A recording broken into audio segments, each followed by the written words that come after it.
Hi అండి. ఇవాళ మా ఇంట్లో చేపల కర్రీ.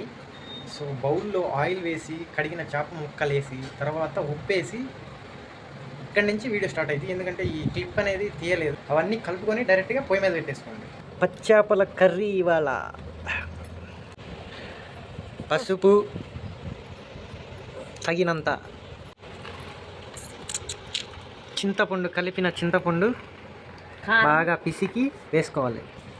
సరిపడంత కారం అంటే ఒక 2 చెంచాలు అన్నీ వేసి కలుపుకోవాలి.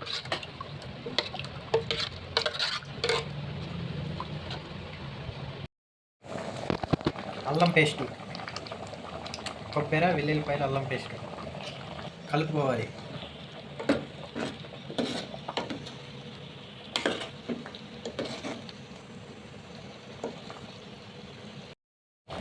కొత్తిమీర,